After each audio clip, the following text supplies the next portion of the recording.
What's going on, Judah?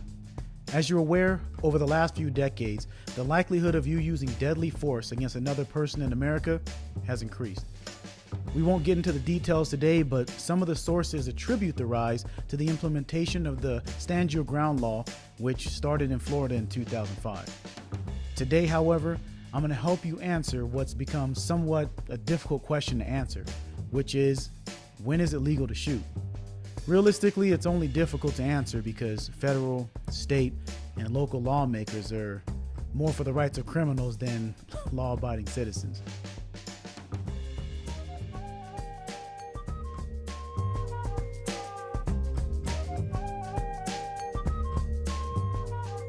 Anyway, picture this scenario. You get out of your car at night, start walking to your front door. As you pull the keys out, you're approached by an individual who lifts up his shirt to show you the gun in his waistband. He then instructs you to be quiet, open the door, and you won't be hurt. What do? Comply, run, or shoot? I'm sure most of you already have the answer in your head, but if you follow these steps, you'll increase your chances of being legally justified if you do decide to pull the trigger. You ready? All right, so go ahead and write this down. This acronym is called FILE, F-I-L-E. This acronym stands for Fear of Immediate Great Grave Bodily Harm, Innocent Party, Lesser Force, and Escape. Fear of great grave bodily harm.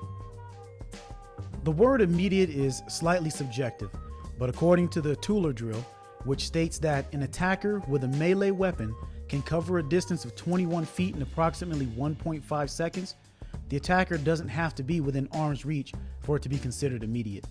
The attacker also doesn't have to have a weapon in order for you to escalate to deadly force. The size, age, and number of attackers can all be taken into consideration. This is what's called disparity of force. Next, innocent party. You must have been the innocent party for the entirety of the altercation, meaning that you can't have started or escalated the fight, or you can't be seen as the aggressor. This doesn't mean that you have to become some pacifist who can't stand up for themselves, or you can't have daily arguments with people.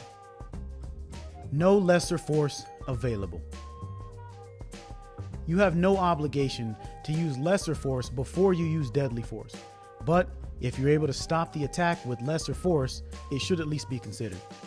You should, however, use lesser force or at least stop using deadly force once the threat of great bodily harm no longer exists. And lastly, let's talk about no reasonable means of escape. So if you have the ability to escape or avoid the attack, you should do so.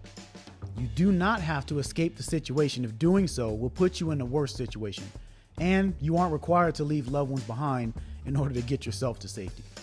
In addition, if the attacker is restraining you or blocking an exit, there may be no reasonable means for escape. Should go without saying, but if the attacker has a gun, there also may be no reasonable escape because none of us can outrun a bullet.